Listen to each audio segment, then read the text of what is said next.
ইউনূসের megaphone কটূক্তি ভারতের জন্য বিরক্তির কারণ হয়ে দাঁড়িয়েছে। সাবেক প্রধানমন্ত্রী শেখ হাসিনা ক্ষমতাচ্যুত হওয়ার পর 1 মাসের বেশি সময় ধরে প্রতিবেশী ভারত ও বাংলাদেশের মধ্যে সম্পর্ক তীক্ষ্ণ অবস্থায় রয়েছে।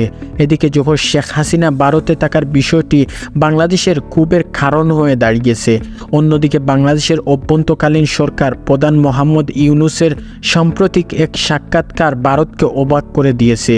বিসিবি আনাবাসার এনজিও থেকে জানার চেষ্টা করেছেন এই দুই দেশের সম্পর্ক এখন কোথায় গিয়ে টেকেছে।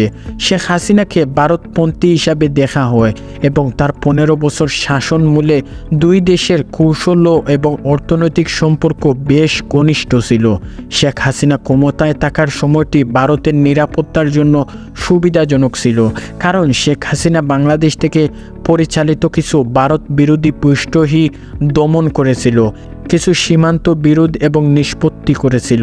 কিন্তু বর্তমানে ভারত ও তার অবস্থানে নেওয়া এবং তিনি সেখানে কতদিন থাকবেন সেই বিষয়টি নিয়ে দুই দেশের দৃঢ় সম্পর্ক বজায় রাখার প্রচেষ্টায় জটিল করে তুলছে। বিষয়টি আরও স্পষ্ট হয়ে উঠেছে ডক্টর ইউনূস সাহেব গত সপ্তাহের এক সাক্ষাৎকারে ভারতীয় সংবাদ মাধ্যম প্রে এক্সটোস্টা ইন্ডিয়াকে বলেছিলেন। ডক্টর ইউনূসের প্রতি আহ্বান জানিয়ে বলেছেন, দিল্লিতে থাকার সময় শেখ হাসিনা যেন রাজনৈতিক বিকৃতি দেওয়া থেকে বিরত রাখা হয়। তিনি ওই সাক্ষাৎকারে বলেছেন, বাংলাদেশ শেখ হাসিনাকে ফেরত চাওয়ার আগ পর্যন্ত ভারত যদি তাকে রাখতে চায় তাহলে সতর্ক হচ্ছে তাকে চুপ থাকতে হবে।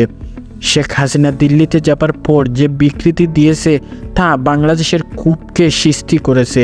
ডক্টর ইউনূস হয়তো সেটিকেই বোঝাতে চেয়েছেন, যদিও এরপর থেকে শেখ হাসিনা প্রকাশ্যে আর কোনো বিকৃতি দেননি। জুলাই ও আগস্টের সরকার বিরোধী বিক্ষোভের সময় হত্যাকাণ্ডের ঘটনায় শেখ হাসিনাকে বিরোধীর কাঠগড়ায় দাঁড় করানোর জন্য এবং তাকে ফিরিয়ে আনতে বাংলাদেশের ভিতরে দাবি উঠেছে। ডক্টর ইউনূস সাক্ষাৎকারে আরও বলেছেন যে দুই দেশের দ্বিপক্ষীয় সম্পর্ক এগিয়ে নিয়ে যেতে একসাথে কাজ করতে হবে।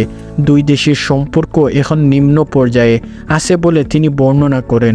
ভারতের পররাষ্ট্র মন্ত্রণালয় এখন আনুষ্ঠানিকভাবে এই বিষয়ে কোনো মন্তব্য করেনি, তবে দেশটির কর্মকর্তারা হতাশ বলে জানা গিয়েছে। এক ভারতীয় কর্মকর্তার নাম না প্রকাশ করার সত্ত্বেও বলেছেন, বাংলাদেশকে কি ঘটেছে সেগুলোর দিকে ভারতের নজর রাখছে এবং ঢাকা থেকে সরকার ও বিশিষ্ট ব্যক্তিরা কী ধরনের বক্তব্য ও বিকৃতি দিচ্ছে সেগুলোর দিকে লক্ষ্য রাখছেন।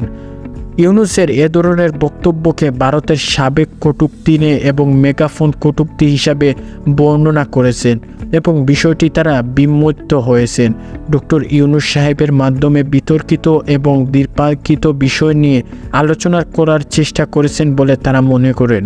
বাংলাদেশের অভ্যন্তরীণ সরকারের সাথে কথা বলার জন্য এবং দুই দেশের সকল উদ্বেগের জায়গাগুলো নিয়ে আলোচনা করার জন্য ভারত তাদের প্রস্তুতি থাকার ইঙ্গিত দিয়েছে বলেছিলেন ঢাকার নিত্য এবং ভারতের সাবেক হাইকমিশন বীণা সিংকে। অবসরপ্রাপ্ত এই কটূক্তিতে বলেছেন, এই সমস্যাগুলো নিয়ে শান্তিপূর্ণ আলোচনা করা প্রয়োজন এবং কিসের ভিত্তিতে ডক্টর ইউনূস সাহেব দ্বিপাক্ষিক সম্পর্ক নিম্ন পর্যায়ে রয়েছে বলে বর্ণনা করেছেন তা স্পষ্ট নয়।